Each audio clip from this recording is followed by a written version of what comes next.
Basically हरेक iPhone युजरले आजभोलि यो वाइफाई को एकदमै नेटवर्क एकदम विक हुने यो रेन्ज हुन्छ यो रेन्ज प्राय सो विक भएको समस्या देखिन्छ। प्राय जति पुरानो फोन हुँदै जान्छ आइफोनको त्यति नै वाइफाई को रेन्ज विक हुन्छ।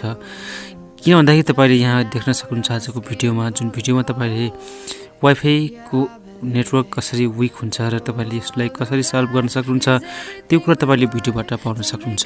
सो माइ गाइज, यो भिडियोलाई सुरुदेखि लास्टसम्म हेर्न चाहिँ नबिर्सनुहोला, ताकि जति पनि स्टेपहरु छन् त्यो स्टेपहरु बिर्सन नछुटोस् भनेर तपाईले यो भिडियोलाई सुरुदेखि लास्टसम्म हेर्दा एकदम उचित हुन्छ।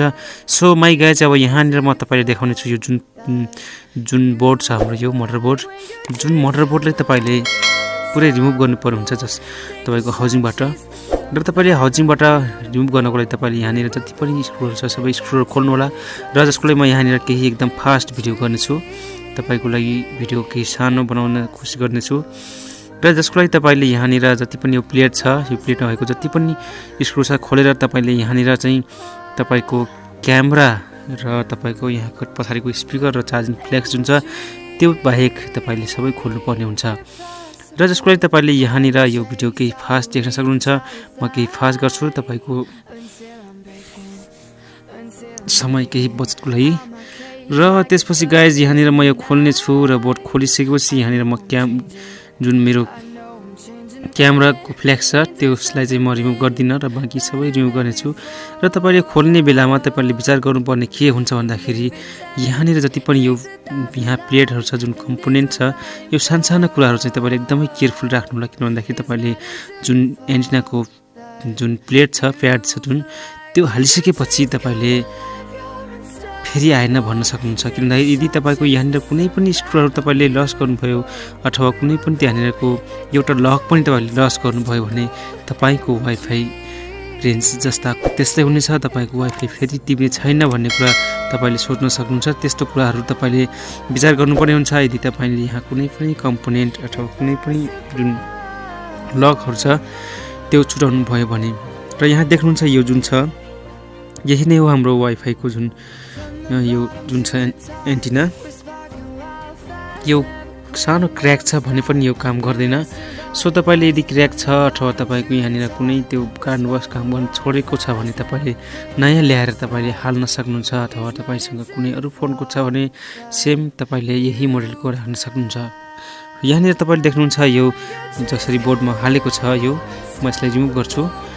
र रिमुभ गरिसकेपछि तपाईले अर्को नेक्स्ट हाल्ने बेलामा तपाईले विचार गर्नुपर्ने हुन्छ कि तपाईको बोर्डमा त्यो हालेको जुन प्रोसेस छ त्यो ट्याक्कै जुन लक हुन्छ त्यसको त्यो लक ट्यापमा बसेको छ कि छैन त्यो कुरा चाहिँ तपाईले विचार गर्नुपर्ने हुन्छ। र यहाँ म यसलाई झिक्छु र अर्को हाल्नेछु, मसँग अर्को छ। र यसरी तपाईले यो हाल्ने क्रममा विचार गर्नुपर्ने हुन्छ तपाईले अलि मजाले बसेको छ कि तपाईले प्रोपरली तपाईले त्यसमा बोर्डमा यदि बसाल्नु भएको छ भने तपाईको त्यहाँ बोर्डमा काम गर्नेछ। र तपाईले यदि त्यहाँ कुनै कारणवश तपाईले फिटिङ गर्ने क्रममा त्यो खुस्कियो अथवा जुन बोर्डमा एट्याच हुनुपर्ने जसरी त्यसरी एट्याच छैन भने तपाईको त्यो नेटवर्क राम्रो आउने छैन। सो माइ गाइज, मैले यहाँनिर देखाइरहेको छु जुन यो छ यसलाई मैले एकदमै प्रोपरली कनेक्ट गर्ने छु। र यसरी कनेक्ट गरिसकेपछि फेरि यहाँ लुज छ कि भनेर चेक गर्नु होला, र त्यसपछि तपाईले बोर्डमा हाल्न सक्नुहुन्छ। र त्यसपछि तपाईले यहाँनिर देख्नुहुन्छ यो मजाले बसिएको छ, र यसलाई म हाउजिङमा फेरि राख्ने छु। यसरी तपाईले चेक गर्नु होला। र त्यसपछि तपाईले अब यहाँनिर यसलाई फेरि पनि राख्नु होला। र राख्दाखेरि तपाईले विचार गर्नुपर्ने हुन्छ कि कुनै पनि स्क्रुहरू लुज छ या तर बोर्डमा केही छ कि भनेर तपाईले मजाले बोर्डलाई वास गरेर राख्नु होला। यसरी जब तपाईले बोर्डमा राख्ने बेलामा तपाईको बोर्डमा कुनै सानो स्क्रू छ अथवा सानो कुनै केही तपाईको त्यहाँनिर कुनै पनि तपाईको सानो टुक्राहरू फस्यो भने पनि तपाईको त्यहाँको कम्पोनेन्ट जुन तपाईको क्यापासिटर कोइलहरू त्यो फुट्न सक्छ, तर बोर्ड पनि क्र्याक हुन सक्छ। सो तपाईले यसरी प्याक गर्नुभन्दा पहिले तपाईको बोर्डको मुनि सबै कुराहरू सफा गरेर विचार गरेर राख्नु होला। र त्यसपछि तपाईले प्याक गर्नुभन्दा पहिले तपाईले सबै मजाले टेस्ट गर्नु होला। र त्यसपछि मात्र तपाईको डिस्प्लेलाई मजाले एट्याच गर्नु होला हाउजिङमा। र यसरी मैले जब प्याक गरेर मैले यसरी चेक गर्दाखेरि तपाईँको देख्नुभएको होला पक्कै पनि यहाँ नेटवर्क आइसकेको छ, राम्रो रेन्जमा छ अहिले र तपाईँको नेटवर्क राम्रो आइसकेको छ।